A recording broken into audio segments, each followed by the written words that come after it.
रात फिर से उतर आई थी। चंद्रपुर के ऊपर अजीब सा सन्नाटा छाया हुआ था। मंदिर की घंटियां बजना बंद हो गई थीं और कुत्तों की भौंकने की आवाज़ें दूर कहीं गूंज रही थीं। गांव के एक कोने में आकाश अपने कमरे में बैठा पसीने पसीने हो रहा था।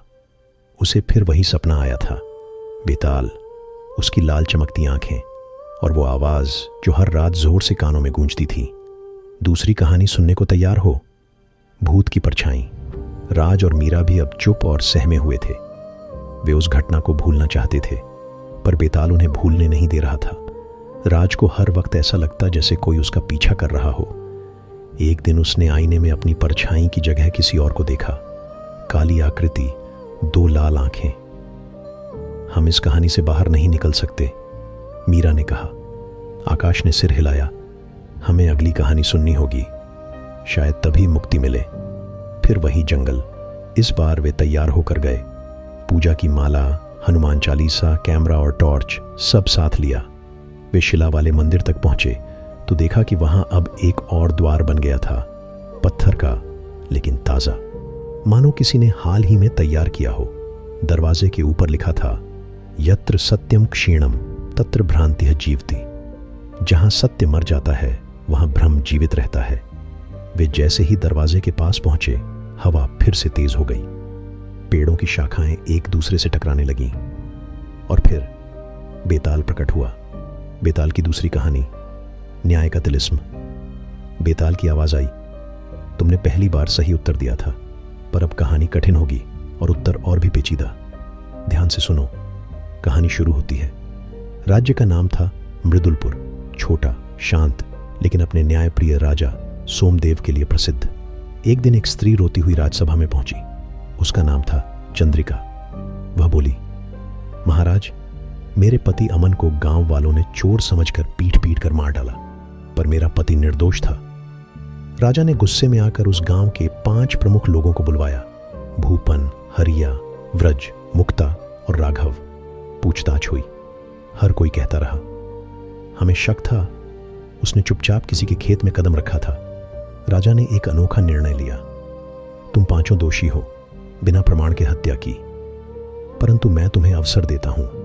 यदि तुम में से कोई एक सच्चाई बताएगा तो बाकी 4 को क्षमा कर दिया जाएगा, अन्यथा तुम सभी को मृत्यु दंड मिलेगा। एक लंबा मौन छा गया। अंत में भूपन आगे आया और बोला, मैंने सबसे पहले शोर मचाया था, शायद मेरी गलती सबसे बड़ी थी। राजा ने 4 को मुक्त कर दिया और भूपन को मृत्युदंड सुनाया। अब प्रश्न यह है, क्या राजा सोमदेव का निर्णय न्यायसंगत था? क्या भूपन सच में सबसे दोषी था, या राजा ने एक तात्कालिक बलि दे दी? बताओ आकाश, क्या था सही? आकाश का उत्तर। आकाश कुछ देर सोचता रहा, फिर बोला, राजा का निर्णय प्रतीकात्मक था, लेकिन न्यायपूर्ण नहीं, क्योंकि भीड़ की मानसिकता में एक दोषी नहीं होता, सभी उतने ही जिम्मेदार होते हैं। भूपन ने स्वीकार किया, लेकिन बाकी 4 भी उतने ही भागीदार थे। राजा को या तो सभी को दंड देना चाहिए था या सभी को माफ कर देना चाहिए था। यह न्याय नहीं, सिर्फ एक सच्चे की बलि थी। बेताल की प्रतिक्रिया। बेताल कुछ क्षण चुप रहा, फिर उसकी हंसी गूंज उठी। तुम फिर बच गए, लेकिन हर उत्तर तुम्हें मुक्ति की ओर नहीं ले जाएगा। कभी कभी सही उत्तर भी एक और श्राप को बुलाता है। तभी जमीन कांपने लगी। वह नया दरवाजा खुला और एक अजीब सी सीढ़ी नीचे धरती के अंदर जाती दिखाई दी। बेताल बोला, अब तुम मेरे खेल में गहरे उतर चुके हो। अगले अध्याय में तुम सिर्फ श्रोता नहीं रहोगे, पात्र बनोगे। फिर वह अदृश्य हो गया और उसके जाते ही चारों ओर गहरा अंधकार फैल गया। वापसी या अगला फंदा? आकाश, मीरा और राज किसी तरह बाहर आए, पर इस बार कुछ बदला हुआ था। राज के हाथ में एक अजीब सा काले रंग का निशान उभर आया था, जैसे किसी आत्मा की मुहर।